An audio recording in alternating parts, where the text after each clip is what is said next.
Darren, I've been thinking, it's a new year. You could perhaps maybe use a new paint job. Negative. Well, it's just that grey is such a dreary colour and, there's a few scratches around. I was thinking maybe Sonic Blue or... Why humans find it necessary to drown themselves in every possible colour of the spectrum is beyond me, Hex. I am the very model of mechanical perfection. Silver and grey are highly appropriate shades for a robot. Next, you'll be telling me I need to dye my hair some absurd shade of pink. But Darren, you don't have any hair. Well, what do you call this then? The mischievous paint-splashing Blob is back into Blob 2 and he's painting the town red and pink and green and blue and purple, or even in 3D depending on your TV or console. Also making a sinister return is the horrible Comrade Black, along with his terrible war on colour. Comrade disguises himself in order to rig the city's election, and once he does, he brainwashes Prisma City and sucks the life and colour out of everything.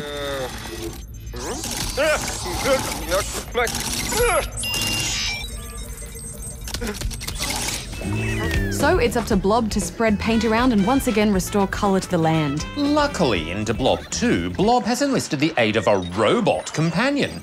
Its function is to aid Blob's navigations of levels throughout Prisma City. A second player can join in as this companion, but their level of interaction is limited and isn't much fun. What's the robot's name, Darren? Irrelevant. The robot's name is Pinky. See, robots can be pink too. Negative. Yeah, Pinky does help out a lot, but as Darren said, the co-op is pretty forgettable. When you play as player 2, you're just in charge of a dot on the screen that can target creatures and change Blob's paint colour. It's much more fun to play as Blob, rolling across platforms and through waterfalls of colour and bouncing across and colouring the city as you go. The design of the levels has an expansive, futuristic feel to them. I liked that.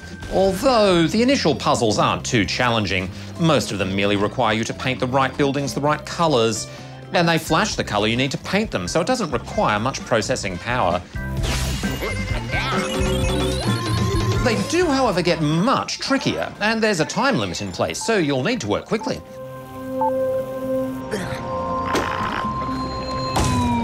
I'm not really sure that time limit was really necessary, though. I mean, often I had to go and replay the level if I spent too long on a particular section, because even if I replayed from checkpoints, it wouldn't be enough for me to make up the time that I'd lost. But it does make you think about how to get through the level most efficiently. Enemies in the game are really just the inhabitants of Prisma City that have been brainwashed, and so you don't really kill anything, you just slam it by hitting right trigger and restoring colour to it, which is great. Doing this costs you a lot of colour points though, so you'll often be doing a bit of back and forth from the colour pools. But if you hold down right trigger while in a colour pool, Blob will absorb more colour, so that can help a bit. You also win environmental points for restoring life to trees. And be careful to steer clear of those ink spills. They'll suck the colour and life right out of you if you don't get to clean water quickly enough. Not a lot has changed from Blob 1 to Blob 2, but they have added some new things to keep it fresh, such as the 2D platforming levels, and I think these were probably my favourite parts of the game. And I wasn't really sure about this at first because it's not very precise navigating 2D platforming levels with a big round blob, but you don't really need that precision really because you've got your right trigger slam function, and this allows you to slam switches and break through walls and find the right colours to target the switches that you need.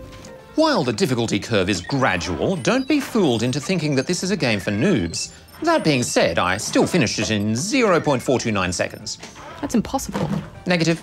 Well, it's still such a great concept, and it's great that people with 360s and PS3s can now play this game too, and I think it looks much more beautiful as well, especially in those cutscenes. So I'm giving it 8 out of 10 rubber chickens.